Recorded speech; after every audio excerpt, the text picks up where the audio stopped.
لارەکانی هەفتەی 11 خولیەستێرەکانی عێراق و لە شاری بەغداد حدودی دواوەی ڕیزبەندی لەسەر یاریگەی یانەی کەرخ میوانداری دهۆچی کرد.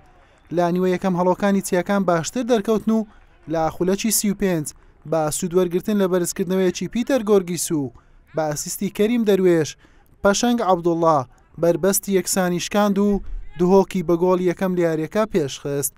لە دوا خولەکی نیوە یەکەم دوای گەڕانەوەی ناوژیان بۆ ڤار لێدانێکی سزای بۆ دهۆ گەشمار کرد. پیتەر گۆرگیس با سەرکەوتوی جێبەجێ کرد و ئەنجامەکەی بۆ هەڵۆکانی چیاکان دوو هێندەرێ کرد.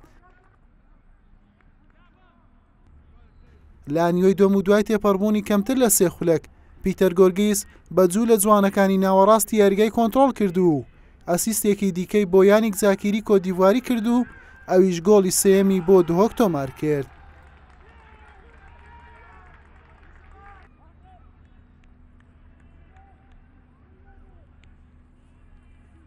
هەڵۆکانی چیاکان بە مەبەستی پارێزگاریکردن لە ئەنجامەکە پاشەکشەیان کرد. حدودیش ئامانجی کەمکردنەوەی جیاوازیەکە بوو.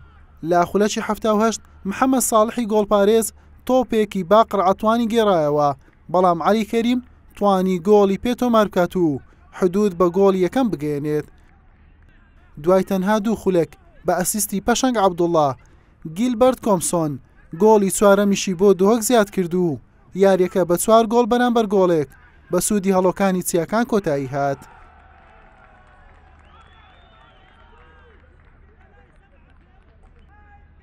بەم شێوەیە دهۆک بە ئەنجامدانی 8 یاری بووە خاوەنی 11 خاڵ و لە خانەی حەڤدەی ڕیزبەندیە.